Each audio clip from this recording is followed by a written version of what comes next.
Bonjour, bonsoir, JP pour JP Online, une chaîne dédiée aux jeux de rôle et aux mondes imaginaires.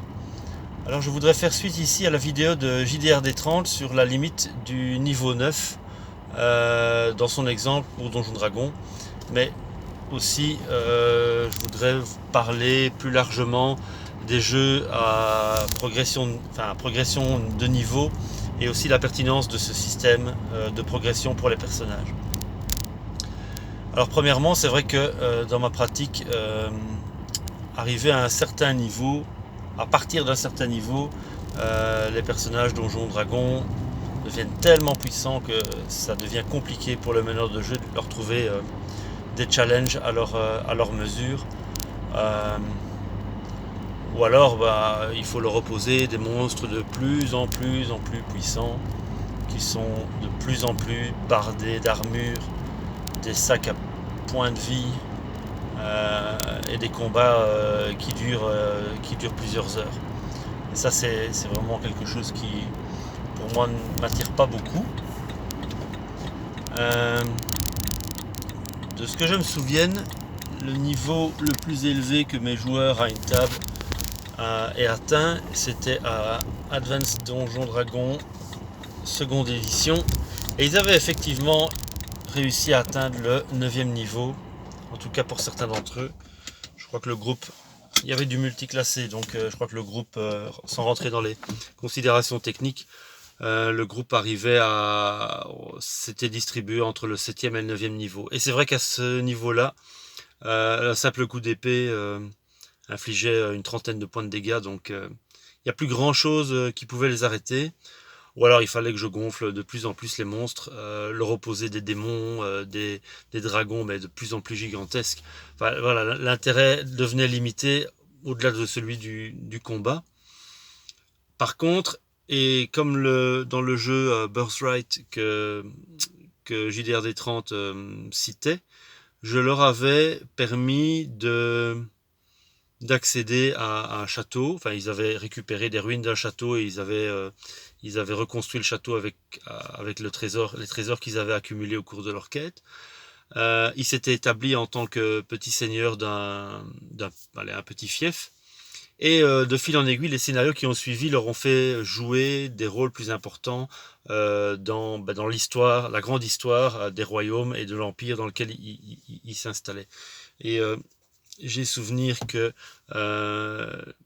la campagne s'était terminée par une immense bataille rangée où les personnages étaient des généraux au service du roi et, euh, et, et devaient plus alors donner une direction à la bataille que d'y participer, même si leurs personnages personnellement étaient directement inclus dans les troupes au combat et avaient le loisir de pouvoir monter au front pour se joindre aux soldats.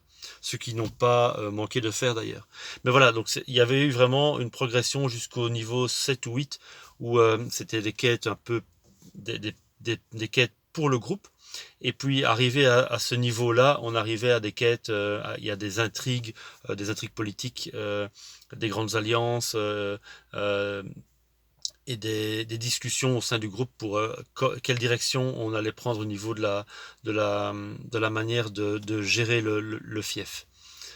Voilà, donc oui, effectivement, au-delà du 7, 8, 9e niveau à Donjon Dragon. Alors, les dernières éditions de Donjon Dragon, je les ai pas pratiquées autant, donc je suis pas monté aussi haut dans les niveaux. Mais c'est clair qu'à un moment donné, il y a une espèce de limite au-delà de laquelle les personnages sont beaucoup trop puissants. Alors il y a effectivement toujours, en tout cas chez les jeunes, le comparatif entre le jeu de rôle sur table et le jeu vidéo, où dans les jeux vidéo, les personnages deviennent ultra puissants, on donne un coup d'épée, et on est dans un- une situation à la Sauron où un simple coup d'épée ou de massue fait voler les ennemis en l'air. Voilà, ça peut être assez fun aussi à faire. Pour moi, c'est pas nécessairement une pratique qui m'intéresse. Euh, mais pour faire plaisir à mes joueurs et pour leur donner des situations où ils prennent du fun, je serais prêt à mettre en scène ce genre de grandes batailles ou de grands combats épiques. Le challenge pour moi étant vraiment de leur mettre quelque chose où il y a quand même encore une dangerosité pour leur personnage. Ça, c'est très compliqué. Alors, j'ai été, par la force des choses, un grand pratiquant de jeux à évolution de niveau. Euh, j'ai joué à Donjon Dragon, enfin dans les versions Advance. J'ai joué un peu à Donjon Dragon 3.5 ou 3. Euh, j'ai pas encore eu l'occasion d'utiliser la dernière version, la version 5. J'ai joué un peu à l'œil noir. Il y a des jeux qui sont un peu dérivés de l'œil noir, où là aussi il y avait des progressions à niveau. Euh, alors oui, clairement, c'est un peu le même débat que les points de vie. Le niveau permet forcément c'est le but, hein, de jauger d'emblée le niveau de puissance du personnage, la puissance du personnage. Euh, et les XP, tout ce système de progression devient une espèce de leitmotiv pour le joueur de faire progresser à tout prix son personnage. Cela dit, j'aurais plus tendance à privilégier alors les jeux où l'évolution du personnage, c'est pas simplement l'accumulation d'XP et de niveau, ça peut exister dans le jeu malgré tout, mais j'aime alors pouvoir développer le personnage au sein de la narration et et si il augmente sa puissance, son influence, sa place dans l'univers de jeu, c'est pas nécessairement lié au niveau, ce serait plutôt alors lié aux histoires qu'il a vécues, euh, au PNJ avec qui il s'est lié, aux actions qu'il a entreprises dans l'univers de jeu et à la place qu'il a prise dans l'univers de jeu. Ça me paraît plus intéressant qu'une simple progression de niveau qui finalement ressemble à du jeu vidéo. Alors loin de moi l'idée de jeter tous les jeux à niveau à la poubelle, c'est pas du tout le point ici, d'autant que ça satisfait une certaine partie des joueurs et même moi en tant que meneur de jeu je peux y trouver mon compte, mais dans jeu de rôle il y a quand même rôle, il y a jeu et là je dirais c'est plutôt l'évolution au niveau, les points, le ludisme, et il y a rôle et c'est plutôt l'incarnation d'un personnage et arriver à le développer au sein d'un univers et ce développement et cette évolution elle n'est pas nécessairement liée à la puissance. Il faut pas nécessairement gagner en puissance, je veux dire en puissance physique du personnage. C'est pas nécessairement lié à ses capacités en combat. On voit très souvent dans beaucoup de séries ou de romans des personnages qui savent pas du tout se battre et qui ont une énorme influence sur l'histoire et qui s'ils doivent en arriver à la violence, ben, font appel à un tiers pour les représenter. Donc voilà, cette évolution à niveau, qui est trop souvent attachée à la capacité de combattre. Elle n'est pas obligatoire pour moi dans les jeux. Et que ce soit dans les quelques jeux que j'ai pratiqués récemment ou dans les jeux que moi j'essaye d'écrire ou que les embryons de jeux que j'essaye de mettre en place, je ne pense pas nécessairement à un système d'évolution directement. Ça peut venir après.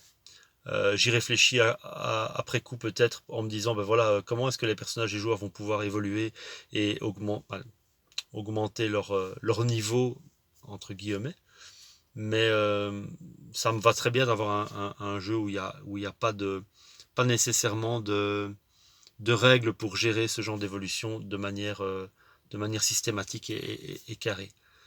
Euh, ouais, alors il y a aussi des jeux où carrément l'espérance de vie des personnages étant très réduite, il n'y a même pas de système d'évolution parce que on se dit que le personnage ne va pas évoluer, n'aura pas le temps d'évoluer, il décédera bien avant ça.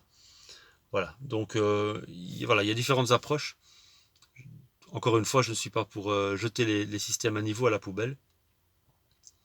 Mais j'estime il y a d'autres moyens de faire évoluer les personnages que de simplement accumuler des XP et monter en niveau. Voilà. Une vidéo finalement beaucoup plus longue que je ne pensais, en réaction, faisant suite, je vais dire, aux réflexions de François Le Tartre de JDR-D30 sur la limite du 9e niveau. Voilà.